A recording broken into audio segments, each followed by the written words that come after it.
চলুন এবার বাড়িতে বানিয়ে ফেলি। পুরো একদম হোমমেড স্টাইলে তৈরি করা হচ্ছে খাসির চর্বি দিয়ে ঘুগনি। তো ঘুগনিটি তৈরি করার জন্য আমরা একটি কড়া বসিয়ে নিয়েছি। কড়াই দিয়ে নিচ্ছি পরিমাণ মতো সরষের তেল।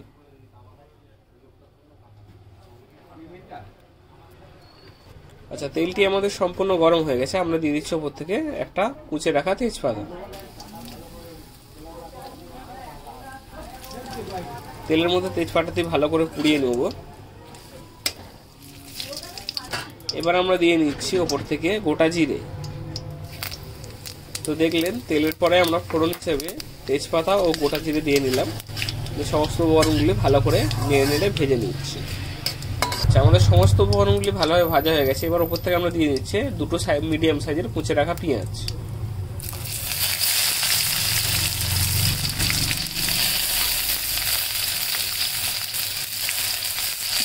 তার পেঁয়াজটি সম্পূর্ণ নেড়ে নেড়ে ভালো করে ভেজে নেব। তো আমাদের পেঁয়াজটি সম্পূর্ণ ভাজা হয়ে এসেছে। আমরা এবার উপর থেকে দিয়ে দিচ্ছি ছোট ছোট করে পিস করে কেটে রাখা খাসির চর্বিগুলি। এই চর্বিগুলি আপনারা যে কোনো আশেপাশে খাসির দোকান থেকে কালেক্ট করতে পারেন। এগুলি শ হিসাবে বিক্রি হয়। আপনারা আপনাদের পরিমাণ মতো যতটা লাগবে ততটা কিনে আনতে পারেন। এই চর্বিটি দিয়ে সমস্ত উপকরণগুলি ভালো করে নেড়ে নেড়ে ভেজে নেব। তো আমরা চর্বিটি দিয়ে দেওয়ার পরে সম্পূর্ণ উপকরণগুলি ভালো করে নেড়ে নেড়ে ভেজে নিয়েছি। এবার দিয়ে দিচ্ছি ওপর থেকে কুচে রাখা একটা বড় সাইজের টমেটো ও একটা কাঁচা লঙ্কা। দেখুন আমাদের সমস্ত উপকরণগুলি ভালো করে ভাজার পর আমরা ওপর থেকে একটা বড় সাইজের টমেটো ও একটা কাঁচা লঙ্কা চেরা ছিল ওটি দিয়ে নিলাম। সমস্ত উপকরণগুলিকে আরও ভালো করে নেড়ে নেড়ে ভেজে নিলাম। আমাদের সমস্ত উপকরণগুলি ভালোভাবে নেড়ে নেওয়া হয়ে গেছে। এবার আমরা ওপর থেকে দিয়ে দিচ্ছি একে একে সমস্ত মশলাগুলি। মশলার মধ্যে প্রথমে আমরা দিয়ে দিচ্ছি আদা রসুনের পেস্ট বা আদা রসুন বাটা। এবার দিয়ে নিচ্ছি পরিমাণ মতো লঙ্কা গুঁড়ো। এবারে দিয়ে নিচ্ছি পরিমাণ মতো হলুদ গুঁড়ো। এবারে দিয়ে নিচ্ছি পরিমাণ মতো নুন। তো দেখতে পেলেন লঙ্কা গুঁড়ো, হলুদ গুঁড়ো, পরিমাণ মতো নুন দিয়ে দিলাম আমরা। দিয়ে সমস্ত উপকরণগুলি ভালো করে নেড়ে নিচ্ছি। তো আমাদের সম্পূর্ণ মশলাটি ভালো করে ভাজা হয়ে গেছে। ভাজা হয়ে যাওয়ার পরে আমরা প্রেসার কুকারে পরিমাণ মতো মটর ও আলু সিদ্ধ করে রেখেছি। সিটি মেরে 3-4টা সিটি মেরে সিদ্ধ করে রেখেছি।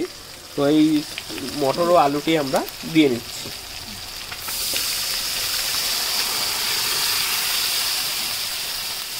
মটর যেহেতু তুলনামূলকভাবে একটু শক্ত হয় জানেন, তাই জন্য প্রেসার কুকারে সিটি মেরে নিলে একটু তাড়াতাড়ি সেদ্ধ হয়ে যায় ও গলে যায় মটরগুলো, আর ঘুগনির মধ্যে বেশ ভালোই লাগে খেতে।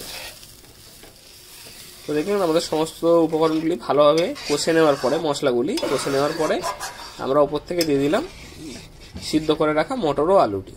দিয়ে সমস্ত উপকরণগুলি ভালো করে নেড়ে দিলাম। এবার এই অবস্থায় 2 থেকে 3 মিনিট একটু ভালো করে ফোটাতে হবে। তো দেখতে পেলেন আমাদের সমস্ত উপকরণ দেওয়ার পরে, আলু ও মটর দেওয়ার পরে সমস্ত উপকরণগুলো ভালো করে নেড়ে 2 থেকে 3 মিনিটের জন্য আমরা ভালো করে ফুটিয়ে নিয়েছি। এবার ওপর থেকে দিয়ে দিচ্ছি আমরা পরিমাণ মতো গরম মশলা।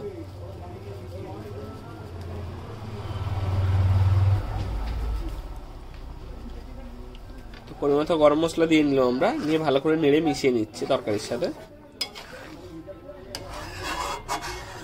তো সবসময় বাইরে ফাস্টফুড স্টল থেকে বা দোকান থেকে ঘুগনি কিনে খাওয়ার থেকে আপনারা এরকমভাবে বাড়িতে করে খেয়ে দেখতে পারেন। আশা করছি ভালো লাগবে। আর এটা অনেকটাই স্বাস্থ্যপূর্ণ হয়ে থাকে।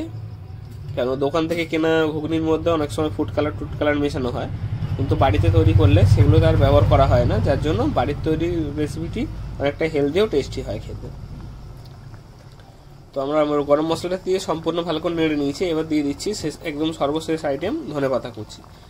আমরা কিছু পরিমাণ ধনেপাতা কুচিয়ে রেখেছি, ধনেপাতা কুচোটা উপর থেকে ছড়িয়ে দিচ্ছি।